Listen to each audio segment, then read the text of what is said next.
The rain battered the windows of our Brooklyn apartment like it was trying to break in, a relentless percussion that drowned out the world.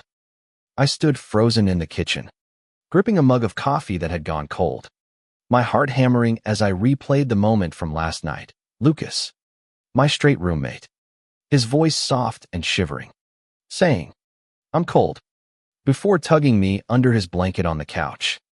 His arm had stayed around me, warm and unapologetic, and now nothing in my life felt certain anymore. My name is Ezra Torres, 24, a graphic designer scraping by in New York City, where dreams cost more than rent.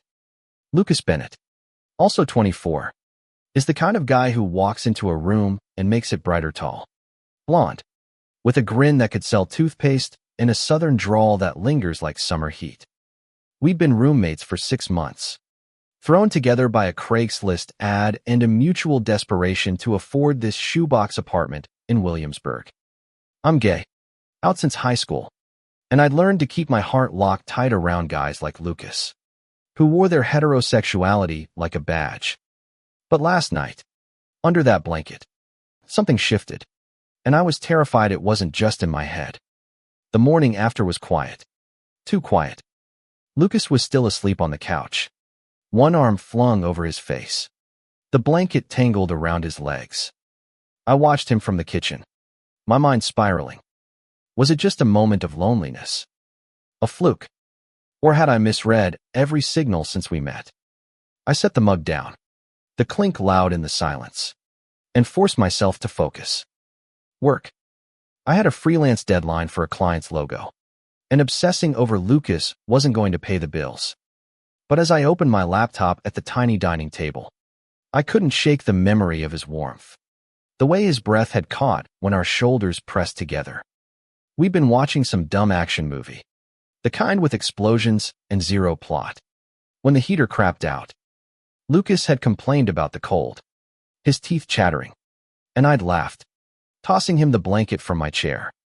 "You're such a delicate flower," I'd teased. He'd smirked. But then, without warning, he'd reached out, grabbed my wrist, and pulled me onto the couch beside him. "Get in here, Ezra," he'd said, his voice low, almost serious. I'd frozen, half expecting him to laugh it off. But he didn't. He just draped the blanket over us both, his arm resting against mine. And we stayed like that until the movie ended and I mumbled some excuse to flee to my room. Now, as the rain kept pounding, I heard him stir. "Morning," Lucas mumbled, sitting up and rubbing his eyes. His hair was a mess, and his t-shirt was wrinkled, but he looked infuriatingly perfect. "You make coffee yet?" "Yeah, it's cold now," I said, my voice tighter than I meant it to be. I busied myself at the sink, rinsing my mug, avoiding his gaze. He didn't mention last night, and neither did I. Maybe that was for the best. Maybe it was nothing. But it didn't feel like nothing. Over the next few days, Lucas was his usual self-cracking jokes, leaving dishes in the sink, blasting country music while he cooked. But there were moments, fleeting and electric, that made me question everything. A brush of his hand when he passed me the salt, a lingering glance when he thought I wasn't looking. And every night, when we ended up on the couch watching TV, I felt him inch closer, like he was testing some invisible boundary. By Friday, I couldn't take it anymore. I cornered him in the kitchen while he was making his god-awful protein shake. "Lucas, we need to talk," I said, my voice shaking despite my best efforts. He froze, blender in hand, and turned to face me. His blue eyes were wide, unguarded, and for a second, I thought I saw fear. "About what?" he asked, but his tone wasn't casual. It was careful, like he already knew. "Last night. The blanket." I stopped, my courage faltering. "What was that?" He set the blender down, leaning against the counter. "I was cold," he said, but his voice was too soft, too deliberate. "And, I don't know, Ezra. I just wanted you there." My heart stopped. "You're straight," I said, More to myself than to him. You've got a girlfriend. Or had one. Whatever. You don't just. I broke up with Sarah 3 months ago. He interrupted, his jaw tight. And yeah, I thought I was straight. I've always thought that. But then he stopped, running a hand through his hair. You're not like anyone I've ever met. Ezra. You're real. You make me laugh. You make me feel things. I stared at him, my mind blank. This wasn't happening. Lucas was the guy who dated cheerleaders in high school, who flirted with baristas, who had never once hinted at anything but platonic bro vibes. And yet, here he was, looking at me like I was the answer to a question he hadn't known he was asking. Lucas, I said, my voice barely above a whisper. You can't just say that and expect me to know what to do with it. He took a step closer, close enough that I could smell his stupid protein shake and the faint cedar of his cologne. I don't know what to do either, he admitted. But I know I don't want to pretend last night didn't happen. The air between us crackled, heavy with everything unsaid. I wanted to reach for him, to close the gap, but fear held me back. What if this was a mistake? What if he woke up tomorrow and decided he'd been wrong?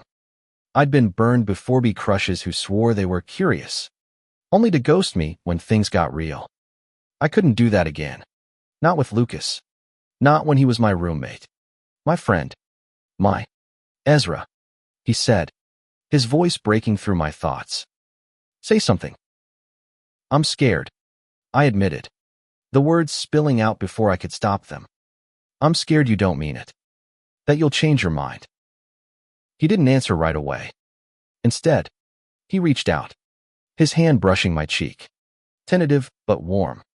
I'm scared too, he said. But I'm here. And I'm not going anywhere. That night, we didn't talk about it again. Instead, we fell into an uneasy rhythm, like dancers learning new steps. Lucas suggested we order pizza and watch another movie. And I agreed, mostly because I didn't trust myself to be alone with my thoughts. We sat on the couch, closer than before, but not touching. The blanket stayed folded on the armrest, a silent witness to the line we'd crossed. Over the next week, the tension grew. Lucas started finding excuses to be near me helping with dishes, asking for my opinion on his latest graphic design project. He was a freelancer too, though his specialty was animation. Every touch, every glance, felt like a spark, and I was torn between fanning the flame and dousing it. I'd always been the cautious one, the guy who overthought everything, while Lucas was all instinct, diving headfirst into whatever felt right. It was one of the things I admired about him and one of the things that terrified me. One evening, as we walked back from a corner store run, the city buzzing around us, Lucas stopped under a streetlight. Ezra, he said, his voice low, I need to tell you something. My stomach dropped. What? He shoved his hands in his pockets, his usual confidence replaced by something raw. I've been thinking about you. A lot.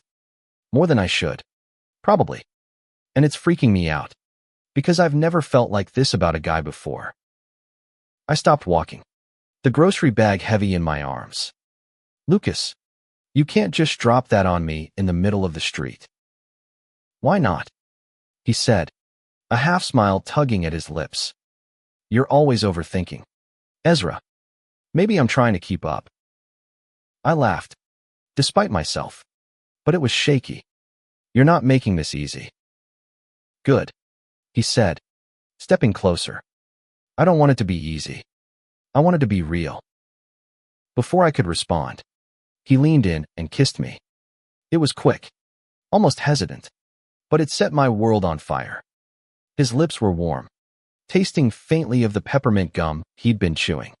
And for a moment, nothing else existed, not the honking taxis, not the cold November air, not my fear, just him. When he pulled back, his eyes searched mine. Was that okay? I nodded, unable to speak. My heart was racing, and my brain was screaming that this was a bad idea.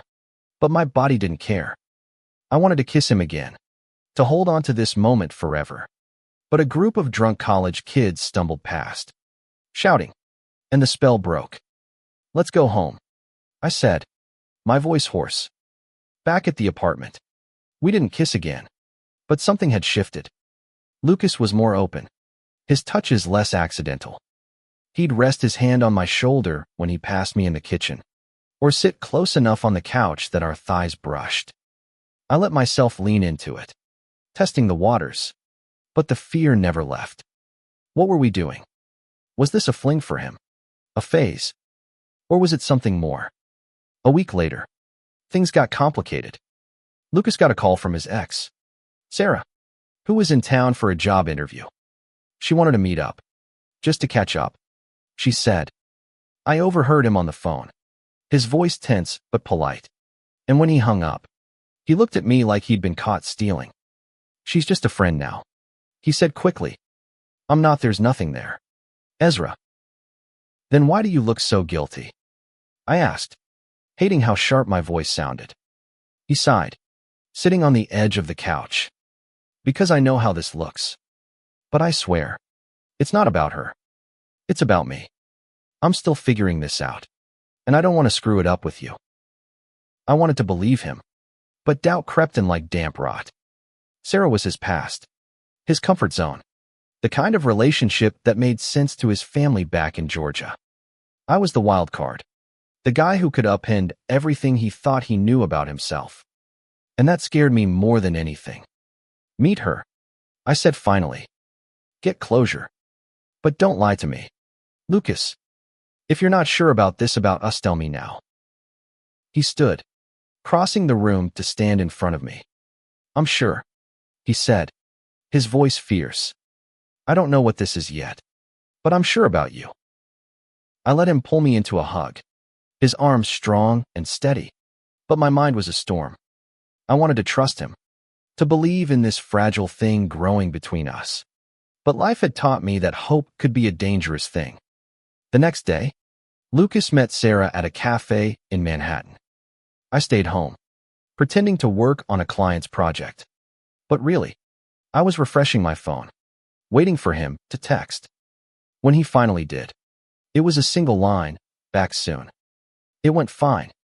No details, no reassurance, just that. I hated how much it stung. When he walked through the door, he looked drained, his usual energy dimmed. "How was it?" I asked, trying to sound casual as I chopped vegetables for dinner. He shrugged, tossing his jacket on the couch. "She's doing well. Got a job offer. We talked. It's done." I nodded, focusing on the carrots, but my hands were shaking. "You okay?" "Yeah," he said, but he didn't meet my eyes. "Just weird. Seeing her. Brought up some stuff." "Stuff?" I pressed, my voice sharper than I meant. He sighed, leaning against the counter. "Family stuff. My parents loved her. They've been asking about her, and I haven't told them we broke up. Or about you." My knife paused mid-chop. "You haven't told them anything." He shook his head, his jaw tight. "It's not that simple, Ezra. They're old school. They wouldn't get it." "Get what?" I asked, turning to face him. "That Yuri whatever this is. That you're not as straight as you thought." He flinched, and I immediately regretted my tone. "I'm trying." "Okay," he said, his voice low. "This is new for me. I'm not like you. I didn't grow up knowing this about myself. I need time." I set the knife down, my chest tight. "I get that. But I'm not your experiment. Lucas, I can't be the guy you figure yourself out with and then walk away from." "I'm not walking away," he snapped, his eyes flashing. "Why do you keep assuming I'm gonna bail?" "Because I've been here before." I shot back, the words bursting out. "Guys like you curious, confused. Whatever, they don't stick around.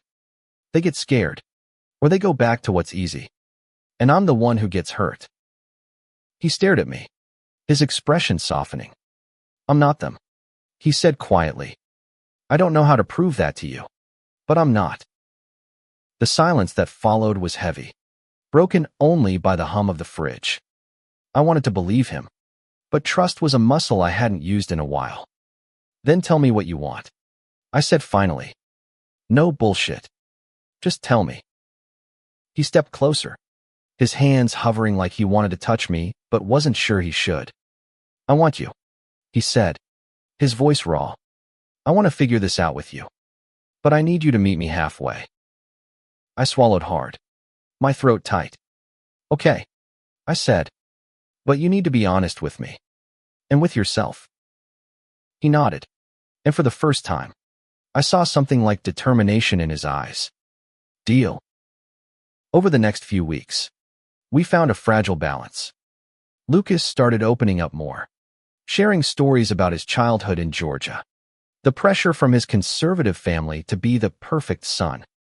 I told him about my own struggles coming out at 16, the friends I'd lost, the family who'd taken years to come around. It wasn't easy, but it felt real, like we were building something worth fighting for. Then, one night, everything changed. We were on the couch, the blanket back in its rightful place over us, watching a documentary about street artists. Lucas was quiet, his head resting on my shoulder, and I could feel the weight of something unsaid. What's wrong? I asked, nudging him. He took a deep breath. Sitting up, I told my mom. He said, about us. My heart stopped. What? I called her this morning, he said, his voice steady but nervous. Told her I'm seeing someone. Told her it's you. I stared at him, my mind racing. What did she say? He looked away, his jaw tight. She didn't take it well. Said some stuff about it being a phase, about how I'm throwing my life away. But I told her I don't care what she thinks. I'm not changing my mind. I didn't know what to say. Part of me was proud of him, but another part was terrified. Lucas, that's huge. Are you okay? He shrugged, but his eyes were glossy. I don't know, but I couldn't keep lying to her, or to myself. I reached for his hand, squeezing it. You didn't have to do that. Not yet. Yeah, I did, he said, meeting my gaze. Because you're worth it. The fallout from Lucas's call with his mom lingered like a bruise. He didn't talk about it much, but I could see it in the way he carried himself, shoulders tense, smiles forced. I wanted to fix it, to make it easier, but I didn't know how. All I could do was be there, and hope that was enough. Winter settled over Brooklyn, blanketing the city in snow and silence. Our apartment became a refuge, a place where we could be us without the world's judgment. We spent evenings cooking together, laughing over burn attempts at lasagna, stealing kisses when the mood struck. Lucas was learning to navigate this new part of himself, and I was learning to trust that he meant it when he said he wasn't going anywhere. But the world has a way of intruding. One Saturday, Lucas got a text from his older brother, Caleb, who was visiting New York for work. Caleb wanted to meet up, and Lucas asked if I'd come along. He's not like my mom, Lucas said, his voice hopeful. He's chill. I think he'll get it. I wasn't so sure, but I agreed. We met Caleb at a dive bar in the East Village, a cramped place with sticky floors and neon signs. Caleb was a taller, broader version of Lucas, with the same blonde hair but a harder edge. He greeted me with a firm handshake and a smile that didn't reach his eyes. So, you're the roommate, Caleb said, his tone neutral as we slid into a booth. Yeah, I said, forcing a smile. Ezra. The conversation started light work. Sports. The usual. But as the beers flowed, Caleb's questions got pointed. So, Lucas, he said, leaning back. Mom says you're seeing someone. What's the deal? Lucas stiffened beside me, his hand brushing mine under the table. Yeah, he said. I'm with Ezra. Caleb's eyebrows shot up, and for a moment, he just stared. Then he laughed. A sharp, Humorless sound. You're kidding. Right. You're not. Like that. The air turned to ice. I felt Lucas's hand tighten around mine. But his voice was steady. I'm not kidding. I love him. The word love hit me like a freight train. We'd never said it. Not out loud. Not like that. I glanced at Lucas, my heart pounding. But he was focused on his brother. His jaw set. Caleb shook his head, his expression darkening. You're confused. Man, you've always been with girls. This is just Erie in New York. You're around all these weirdos. And you're mixed up. Caleb, stop, Lucas said, his voice low but firm. I'm not confused. I know what I feel. Caleb leaned forward, his voice dropping to a hiss. You're gonna ruin your life over this. You think mom and dad are gonna accept this. You're throwing everything away for some guy you met 6 months ago. I wanted to disappear, to sink through the floor. But Lucas didn't flinch. Ezra's not some guy, he said. And if you can't deal with that, that's your problem, not mine.